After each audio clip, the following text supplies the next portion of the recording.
La retina es la túnica nerviosa, ya les dije que tiene los receptores y tiene neuronas, ¿ven? Acá están. Las bipolares y las ganglionares. De origen ectodermal, el diencéfalo, que es la vesícula secundaria, ya se los dije. La retina tiene 10 capas. ¿Te tienes que aprender esto? No, pues. Los R1 de oftalmo se conocen las 10 capas. ¿Sí? ¿Estamos de acuerdo? Entonces miren ustedes, 10 capas. ¿Ya? Pero solamente quiero que recuerdes 3 capitas. 3 capitas, nada más. ¿Cuáles, ah? Mira, la capa 2, la capa 6 y la capa 8. Ya, con eso te defiendes bien. La capa 2, la 6 y la 8. ¿Por qué? Porque ¿en qué capa están los receptores? La capa 2, conos y bastones. En la capa 6, que se llama capa nuclear interna, ahí están las neuronas bipolares. ¿Correcto? Aquí está la capa 2, conos y bastones. La capa 6, la capa nuclear interna, están las neuronas bipolares. ¿Correcto? Bipolares. Y en la capa 8, las neuronas ganglionares. ¿Estamos de acuerdo? ¿Entiende? Es fácil, acuérdate, la 2, la 6 y la 8. ¿Estamos de acuerdo? Muy bien. Finalmente, las fibras, los axones que forman el nervio óptico, ¿de qué neurona salen? De las ganglionares. De las ganglionares. ¿Estamos de acuerdo? Muy bien. Aquí están los receptores. Pregunta, ¿quiénes no son más abundantes? ¿Y cuántas veces? Tenemos 20 veces más bastones que conos. Conos 6 a 7 millones, bastones 120 millones, 20 veces más. ¿Dónde están concentrados los conos? Los conos están concentrados en el centro de la retina. Todos ustedes han hecho naturalmente un fondo de ojo, ¿verdad? ¿Qué se ve en el centro, el fondo de la retina? Se ve la mácula lútea, mácula lútea, que significa en castellano la mancha amarilla, ¿correcto? Y en el centro de esa mácula hay una depresión, la fóvea. ¿Estamos de acuerdo? Entonces, en la mácula, especialmente en la fóvea, ese es el punto donde están concentrados toditos los conos. Los 6 millones de conos están toditos juntos ahí. ¿Estamos de acuerdo? Es el punto de máxima agudeza visual. Cuando tú enfocas un objeto con la vista, cuando enfocas un objeto con la vista, ese objeto se ve más nítido que todo lo demás. Todo lo demás está en segundo plano, está más borroso. Cuando enfocas la mirada en un objeto, ese objeto se torna más nítido, ¿verdad? Porque la imagen, el contorno de ese objeto está impresionando mi mácula. Está impresionando a mis 6 millones de conos concentrados en mi mácula. ¿Me dejo entender? Por eso, el objeto que uno enfoca resalta sobre todo lo demás. ¿Estamos de acuerdo? ¿Se entiende? Entonces, por eso están ahí concentrados, en la mácula lútea y en la fóvea central. Son de mayor umbral. ¿Qué significa esto? Esto es en términos fisiológicos, ¿no? Mayor umbral significa que necesitan mayor estímulo para responder. ¿Sí de claro? ¿Entiende? Para que se despolaricen y todo eso. Muy bien. Los conos son sensibles ¿a qué? A la luz y a los colores, a la textura, a los límites, los contornos del objeto, por eso que el objeto resalta con respecto al fondo, y a la determinación espacial. Por su parte, los bastones están diseminados en todo el resto de la retina. Son 20 veces más que los conos. Son de menor umbral, significan que necesitan menor estímulo. Por eso es que se estimulan más de noche, a oscuras, en penumbras, se estimulan los bastones, con poco estímulo. ¿Me dejo entender? Y son sensibles a la visión en lugares oscuros, a la visión periférica y perciben movimiento. Movimientos. ¿Estamos de acuerdo? Esos son los bastones. ¿Quedó claro? Muy bien. Perfecto. Acá está el fondo del ojo, ven ustedes. En el centro está la famosa mácula lútea. Ahí está. Creo que lo he señalado. Sí, ahí está. Esa es la mácula lútea, la mancha amarilla. ¿Correcto? Ahí está. En el centro tiene su fóvea y ahí están los conos, el centro de agudeza visual. Por otra parte, más o menos 3 o 4 milímetros hacia adentro. Pregunta este, ¿qué ojo es? ¿Derecho o izquierdo? Claramente es un ojo derecho. La nariz debe estar por acá. La nariz debe estar por acá. Esta es la mácula y 3 o 4 milímetros hacia adentro, hacia medial, está esta otra estructura que se llama el disco óptico o la papila. El disco óptico o la papila es medial. Medial y ligeramente superior. ¿Estamos de acuerdo? Entonces, cuando ustedes quieren hacer fondo de ojo, mira, giran hacia adentro y hacia adentro va a buscar la papila. ¿Estamos de acuerdo? Bien, la papila o disco óptico. ¿Estamos de acuerdo? Esto viene a ser la cabeza del nervio óptico. Aquí se origina el nervio óptico. ¿Correcto? Perfecto. Y esta zona no contiene receptores, que son puros axones que están formando el nervio óptico. Ese es el punto ciego del ojo. El punto ciego del ojo. ¿Correcto? Muy bien. Ya está. Y miren ustedes que por esta papila está ingresando una arteria que está ramificándose. ¿Ven? ¿Se dan cuenta? Esa es la arteria central de la retina. Hay una arteria que entra por el nervio óptico. La arteria central de la retina. ¿Rama de quién? Es la primera rama de la arteria oftálmica. Es la primera rama de la arteria oftálmica, la arteria central de la retina. Es la primera rama de la arteria oftálmica. ¿Quedó claro? Muy bien. Nada más, así de sencillo. Y bien, acá hay algunos criterios, ¿no? De oftalmoscopía, que ya en oftalmo los van a ver mucho mejor. O sea, los criterios para... Es un fondo de ojo normal. Un fondo de ojo normal, ¿ok? Muy bien. Perfecto. Los compartimentos del ojo. Los compartimentos del ojo. A ver, esto quiero... Allá. Perfecto. Miren, tomando en cuenta acá el cristalino, con los cuerpos ciliares a los lados, ¿verdad? Con los cuerpos ciliares a los lados, trazo un plano que pasa por el cristalino, lo que está por delante se llama segmento anterior, y todo lo que está por detrás, segmento posterior. ¿Estamos claros? Segmento anterior es por delante del cristalino, segmento posterior por detrás del cristalino. Entonces, estructura anatómica que separa los segmentos anterior y posterior del ojo, principalmente el cristalino. Claro, también con los cuerpos ciliares, pero principalmente el cristalino. ¿Estamos de acuerdo? Muy bien. Pero miren, ¿qué estructura encontramos dentro del segmento anterior, delante del cristalino? El iris. El iris está en el segmento anterior. Y este iris divide al segmento anterior en dos cámaras. En dos cámaras. La cámara anterior, delante del iris, y la cámara posterior, pero delante del cristalino, detrás del iris, pero delante del cristalino. ¿Me dejo entender? O sea, dicho de otra manera, el ojo se divide en segmento anterior y segmento posterior. Y el segmento anterior se subdivide en cámara anterior y cámara posterior. ¿Correcto? ¿Fácil? Por supuesto. Entonces, ¿quién divide el segmento anterior y el segmento posterior? El cristalino. Pero ¿quién separa la cámara anterior de la cámara posterior? El iris. Sin embargo, el iris tiene un hueco en el centro. ¿Cómo se llama ese orificio? La pupila. Entonces, las cámaras anterior y posterior se comunican por medio de la pupila. Estas dos cámaras están comunicadas a través de la pupila. Y a través de la pupila fluye, ¿qué cosa? Humor acuoso. Porque todo el segmento anterior está ocupado por humor acuoso. Tanto la cámara anterior como la cámara posterior están ocupadas por humor acuoso. ¿Me dejo entender? Mientras que detrás del cristalino todo el segmento posterior está ocupado ¿por quién? Por el cuerpo vítreo. El cuerpo vítreo. No le digo humor vítreo porque no es fluido. Es como un gel, parece una gelatina. Uno dice con un ojo y lo abre, sale como una gelatina. Ese es el cuerpo vítreo. ¿Estamos de acuerdo? Muy bien. Entonces, así de claro. Muy bien. Sí, entonces, eso es lo principal. Ah, ya. Y esto es la circulación del humor acuoso. Si está numerado es porque sigue ese orden. ¿Dónde se produce el humor acuoso? En los procesos ciliares, ¿recuerdan? En los procesos ciliares. De ahí llenan la cámara posterior, ocupan la cámara posterior, de ahí pasa por la pupila, de ahí llena la cámara anterior y finalmente se absorbe acá, en este famoso ángulo. No sé si lo he señalado, así. Ahí está, ese ángulo. El ángulo irido-corneal. Ángulo irido-corneal, entre el iris y la córnea. Ahí se absorbe el humor acuoso.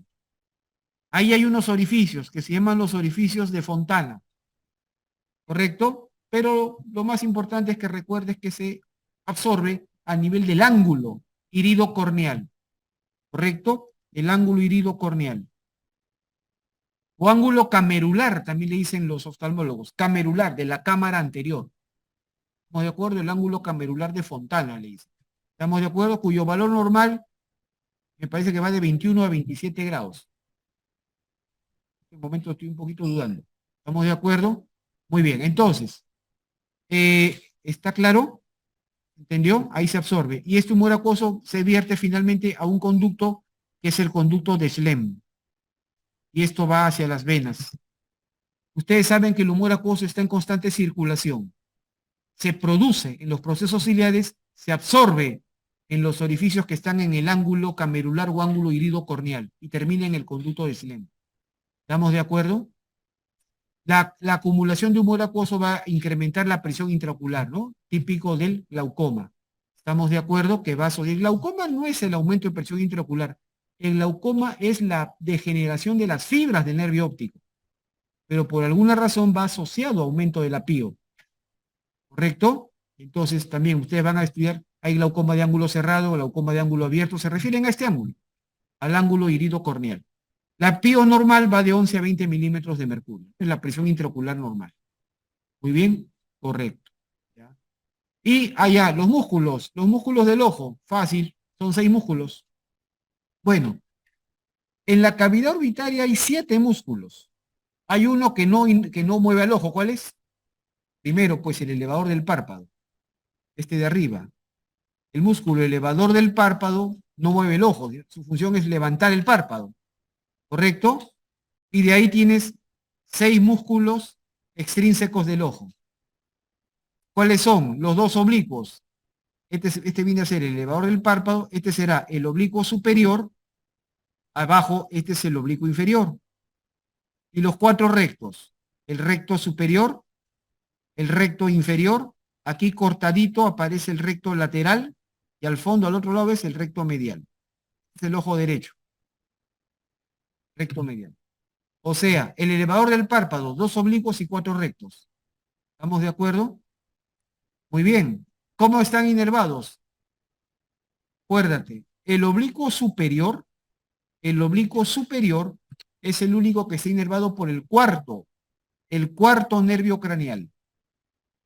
El recto lateral es el único que está inervado por el sexto nervio craneal.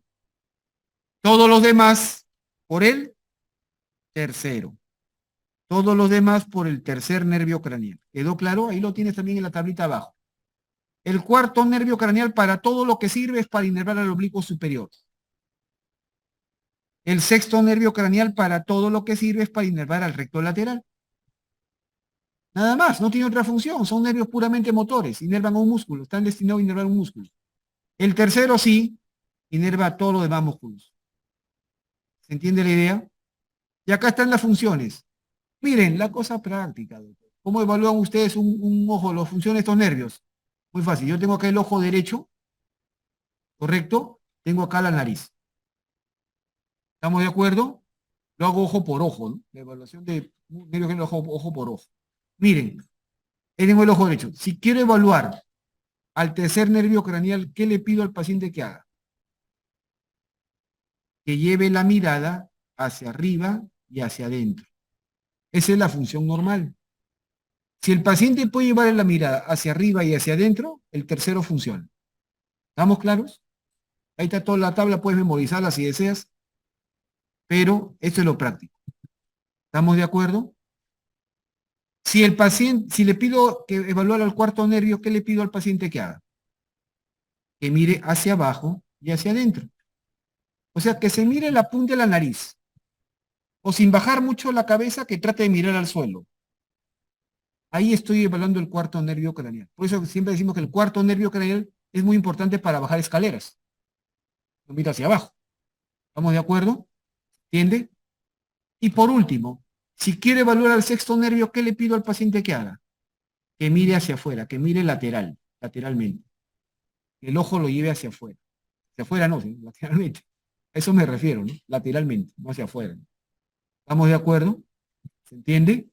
Entonces, ¿está claro? Hacia arriba y hacia adentro, tercero funciona. Hacia abajo y hacia adentro, cuarto funciona. Hacia afuera, sexto funciona.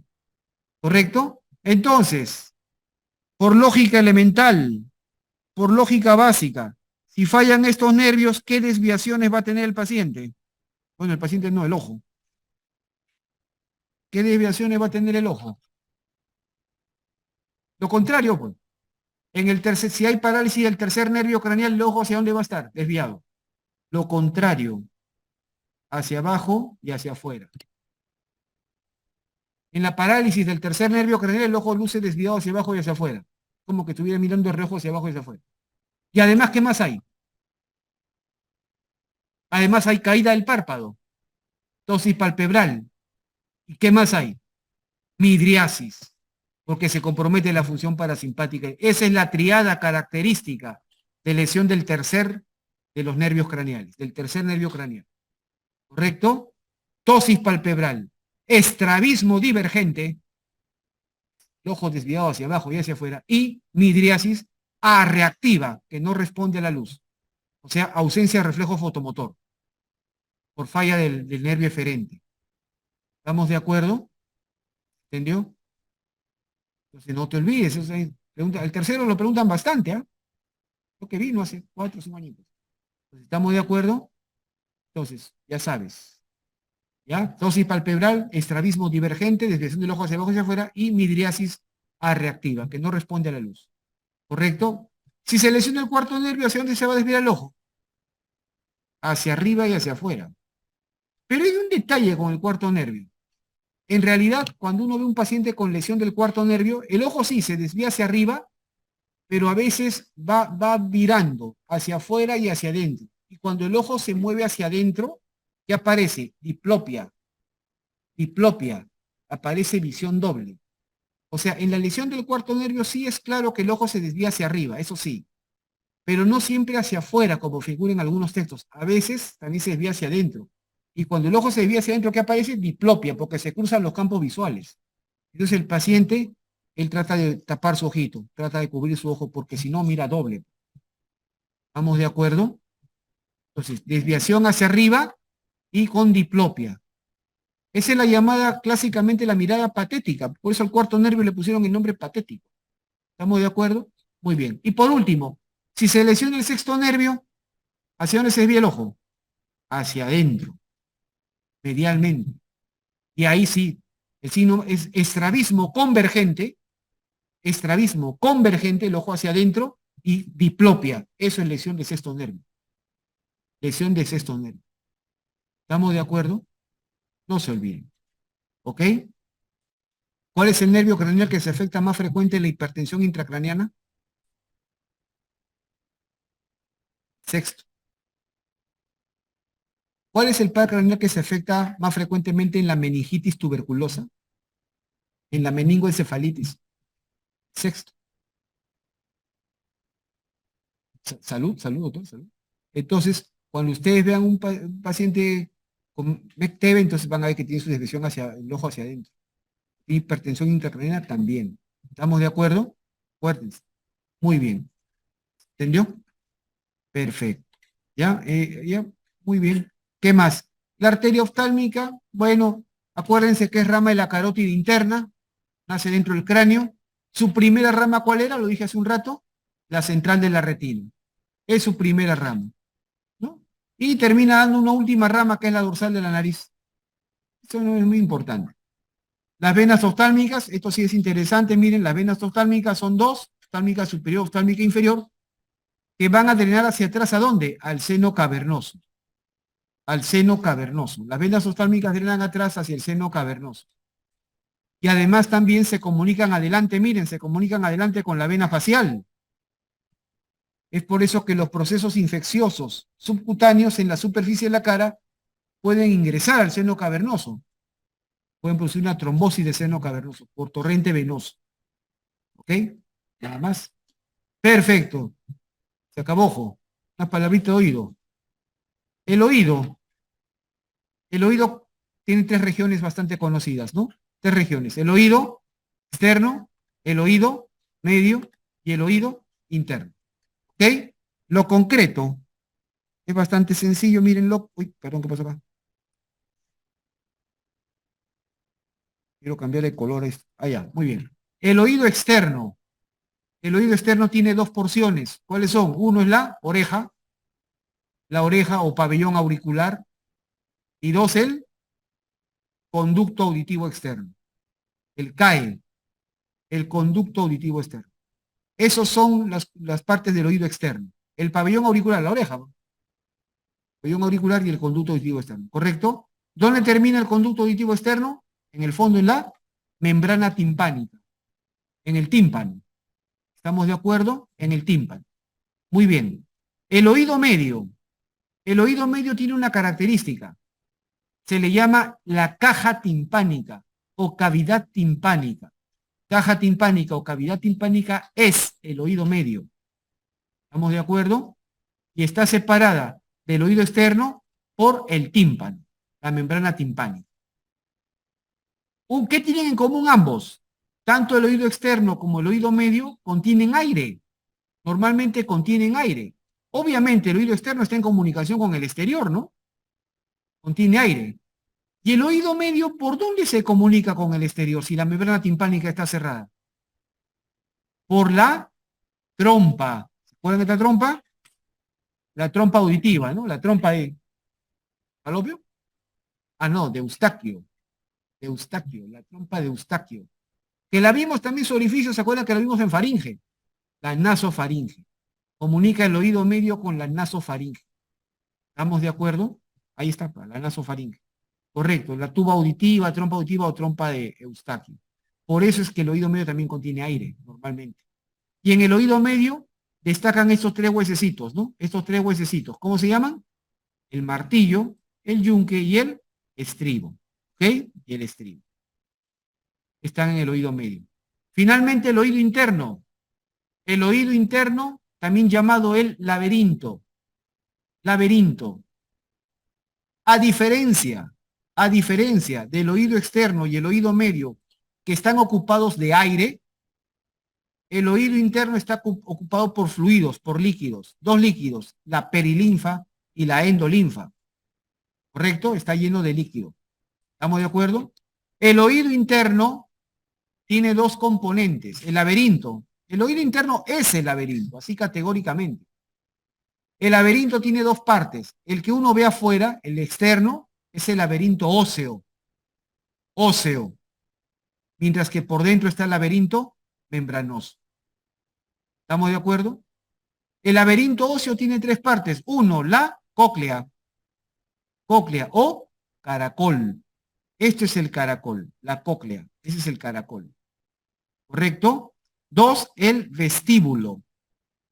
El vestíbulo. Acá lo voy a poner, vestíbulo. Y tres, acá está, los conductos semicirculares. Son los tres componentes del laberinto óseo. Caracol o cóclea. Cóclea es caracol, por lo tanto, cuando escuches términos como la función coclear es caracol. ¿Y cuál es la importancia del caracol? El caracol contiene al receptor de la audición. De la audición. ¿Cómo se llama el receptor de la audición? El órgano de Corti. El órgano de Corti. Ese es el receptor de la audición. Los sonidos se perciben en el receptor auditivo, el órgano de Corti, y este está en el caracol. Por lo tanto, decir función coclear es sinónimo de función auditiva. Nosotros escuchamos gracias al caracol. Es función auditiva. ¿Estamos de acuerdo? Pero por su parte también tenemos el vestíbulo. Y al vestíbulo están unidos los tres conductos semicirculares. En la unión de los conductos semicirculares con el vestíbulo, acá también hay unos receptores, que son las crestas ampulares. Las crestas ampulares, que están en la unión del vestíbulo con los conductos semicirculares. Crestas ampulares. ¿Y son receptores de qué? De equilibrio. Equilibrio, postura antigravitatoria, posición de la cabeza en el espacio. ¿Estamos de acuerdo? Esas son las crestas ampulares. Por lo tanto, cuando uno habla de función vestibular, ¿de qué está hablando? De función de equilibrio. Por eso cuando vean neurología, que hagan las pruebas de, digamos, de evaluación vestibular, de evaluación coclear, porque el neurólogo diga función coclear es audición. Función vestibular es equilibrio. ¿Me dejo entender? Entonces, porque los receptores están acá, en el oído interno. Y precisamente, si en el caracol está el receptor de la audición, el órgano de Corti, Del caracol sale este nerviecito, ¿lo ven? ¿Qué hago yo ahí? Eso deberían poner, es un espejo eso. Miren, entonces, miren, del caracol que tiene la función auditiva, sale este nervio. ¿Cómo se llama el nervio que sale el caracol? Ramo coclear o nervio coclear. O nervio auditivo. O nervio auditivo, rama auditiva. Ese es el que está viendo la información auditiva. Y del vestíbulo, ¿cómo se llama? La rama vestibular. Y los dos se van a juntar. Y al juntarse los dos, ¿qué forman? El nervio vestíbulo coclear, que no es otra cosa que el octavo nervio craneal. ¿Entendieron? Y eso ya va rumbo al cerebro. Obviamente las alteraciones, ¿no? Las alteraciones en oído externo y en oído externo, ¿qué te van a producir? Alteraciones acústicas, ¿no? Hipoacusia, pero ¿de qué tipo? De conducción. De conducción. Pero las alteraciones en oído interno ya te producen hipoacusias neurosensoriales. Así de claro. ¿Se entiende? Ya vas a ver las pruebitas de Weber, Riné, Schwabach, que son las pruebas para evaluar esos tipos de hipoacusia. ¿Correcto? Muy bien. Simple. Entonces, bien, el oído este ya les conté sus partes, tiene dos porciones y termina en la membrana timpánica. Ya. Ah, lo más interesante acá siempre, bueno, la inervación de la oreja. Mira, el quinto 3, el plexo cervical, acá viene el nervio auricular mayor, el plexo cervical, y acá, esta zona central, la zona de Ramsay-Hunt está inervada por el séptimo nervio craneal.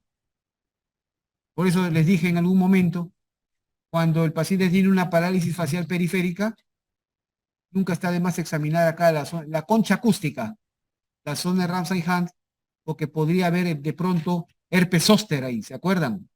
Herpes zóster, y podríamos pensar en un paciente que esté inmunocomprometido. ¿Estamos de acuerdo? Muy bien. El conducto auditivo externo, su inervación, el quinto 3, también el séptimo, y al fondo, la parte más profunda, la cara externa de la membrana timpánica está inervada por el vago, por el décimo nervio craneal. No se nota bien ahí, ¿no? Acá dice 10. ¿Estamos de acuerdo? La membrana timpánica, ¿cómo está inervada? Por su cara externa por el vago, por el décimo, y por su cara interna por el noveno. Así está inervada la membrana timpánica. ¿Estamos de acuerdo? Muy bien, perfecto. Ahí está, la membrana timpánica, su diámetro. Es interesante saber que la membrana timpánica no está en posición vertical, nunca está en posición vertical, está angulada, ¿ven ustedes? Está formando un ángulo con el piso del conducto auditivo externo. Es prácticamente, es horizontal en el feto. En el recién nacido tiene un ángulo con respecto al piso del conducto auditivo externo de 30 a 35 grados y en el adulto 40 a 45 grados. O sea, prácticamente está formando 45 grados con el piso del conducto auditivo externo. ¿Estamos de acuerdo? O sea, no está en vertical. Por eso cuando uno hace un lavado de oído o vas a extraer un cuerpo extraño del conducto auditivo externo, nunca vas de frente contra la membrana timpánica. La puedes lesionar. Cuando haces un lavado de oído, no pones el líquido de frente contra la... Siempre apuntando ¿a dónde? Techo. ¿Estamos de acuerdo? ¿Qué haces cuando sirves cerveza y no quieres que se levante la espuma? ¿Ah? ¿Le das de frente al fondo del vaso? No, inclinas el vaso, ¿verdad? ¿Ya? La teoría de la cerveza. Aplícala acá. ¿Estamos de acuerdo? Si no quieres golpear la membrana timpánica, ahí, arriba, hacia arriba, se aplica hacia el techo. De esa manera el fluido va a salir y va a limpiar todo eso. ¿Estamos de acuerdo? No se olviden. Muy bien, la membrana timpánica, ahí está, la vemos ahí. ¿Cuál es el huesecito del oído medio que está directamente insertado en la membrana timpánica? El martillo. Por eso, a través de la membrana timpánica normalmente se ve el martillo. Se ve el martillo. ¿Qué vemos ahí? Vemos la apófisis lateral del martillo y vemos su manguito, el mango del martillo. En el extremo inferior del mango del martillo hay un punto acá que se llama el ombligo de la membrana timpánica, el ombligo, y que lo tomamos como si fuera el centro. Si trazamos una línea, ahí está, que pasa por el mango del martillo, y luego la perpendicular a esta, entonces divido al tímpano en cuadrantes. en cuadrantes, ¿correcto? Obviamente son 4, se llama cuadrantes. Tenemos el cuadrante aquí, antero superior. El cuadrante póstero superior. El antero inferior y el póstero inferior. ¿Estamos de acuerdo? De aquí quiero rescatar lo principal. ¿Cuál sería el cuadrante más peligroso en caso que requieras hacer una miringocentesis? Es decir, a ver, para empezar, cuando hay una otitis media, ¿no? Cuando hay otitis media, a veces uno de los signos más característicos es opacificación del tímpano, ¿verdad? Cuando hay otitis media, tú lo diagnosticas porque al examen de otoscopía, opacificación del tímpano. ¿Qué significa opacificación del tímpano? ¿Significa que todo el tímpano se borra? No. Lo que ocurre es que miren ustedes acá, en el cuadrante antero inferior, acá, hay una zona especial que brilla, porque ustedes saben que el examen de otoscopio introduce luz. Y cuando tú lo mueves, esta zona refleja la luz. Y eso se llama el cono de luz. Tiene un nombre especial, se llama el cono de luz de Politzer. Politzer. ¿En qué cuadrante está? El reflejo luminoso del tímpano en el cuadrante antero inferior. En el cuadrante antero inferior. Si ese reflejo luminoso se pierde, eso es opacificación del tímpano. ¿Estamos de acuerdo? Entonces, cuando tú haces la otoscopía, mueves la luz para obtener la respuesta luminosa, el reflejo, y eso está en el cuadrante antero inferior. ¿Estamos de acuerdo? Muy bien. Ya, perfecto. Pero ¿a través de qué cuadrante están los huesecillos del oído medio? Están en el postero superior.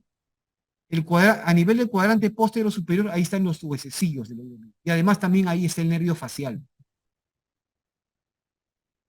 A veces cuando la otitis media está complicada, la membrana timpánica luce opaca, es decir, no hay reflejo del cono de luz y además luce tensa, tensa. ¿Tiene riesgo de qué? De romperse. Entonces, para eso, el otorrino pediátrico hace una punción, que es la miringocentesis, ¿verdad? La miringocentesis. ¿Cuál sería el cuadrante de elección para hacerla? Primero, ¿cuál sería el cuadrante absolutamente contraindicado? El más peligroso, el póstero superior. Ahí ni se te ocurra. ¿Estamos de acuerdo?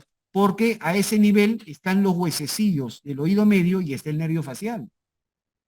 Vas a dejarlo al paciente con una hipoacusia severa crónica. ¿Estamos de acuerdo? ¿Se entiende?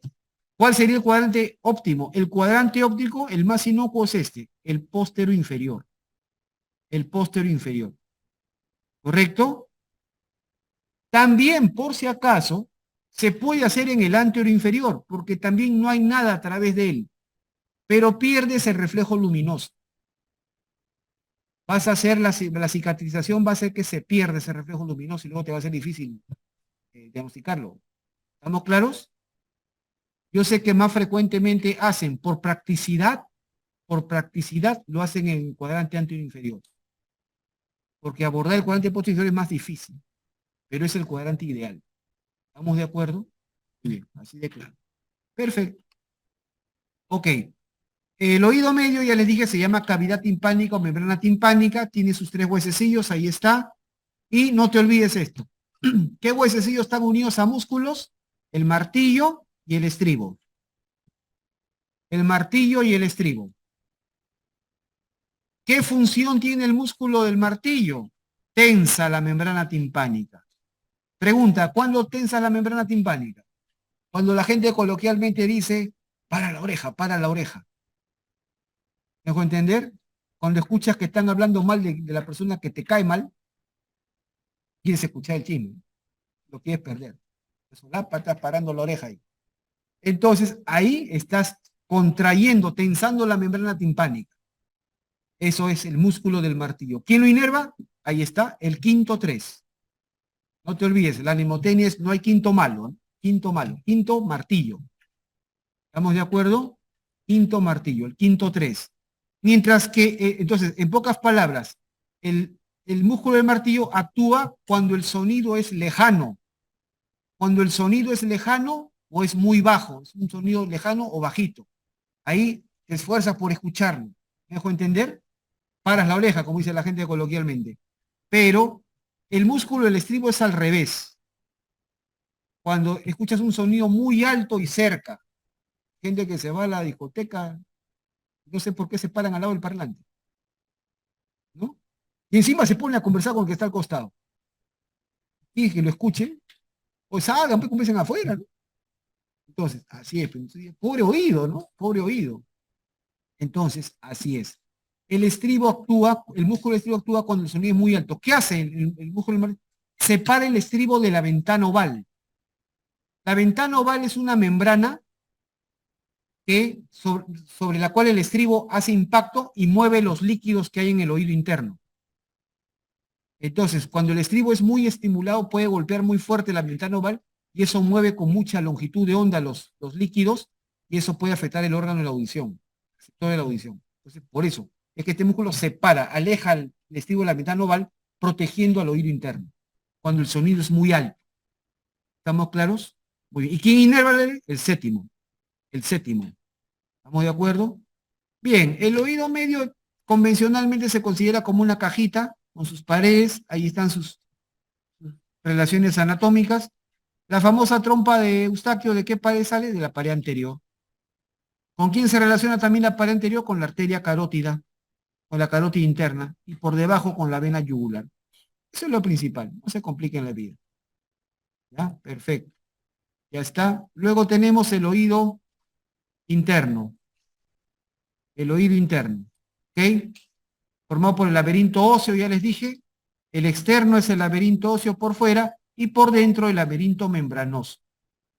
Laberinto óseo, tres componentes, la cóclea o caracol, el vestíbulo y los conductos semicirculares, ¿recuerdan? El laberinto membranoso está dentro del laberinto óseo. Es decir, dentro del caracol óseo, acá lo vemos, ¿ven? Dentro del caracol óseo que está por fuera está el azulito, el caracol membranoso. Dentro del vestíbulo existen dos estructuras que se llaman el utrículo y el sáculo, que son formaciones membranosas, que están dentro del vestíbulo. Y dentro de los conductos semicirculares óseos están los membranosos. ¿Estamos de acuerdo? Sí. Perfecto. Ahí está. El caracol tiene el órgano de la audición, ya les conté eso, y da origen al nervio coclear auditivo. Y el vestíbulo contiene los receptores, las crestas ampulares, los receptores del equilibrio, y dan origen al nervio vestibular. Estos dos nervios se van a juntar, ¿qué van a formar? El octavo par craneal.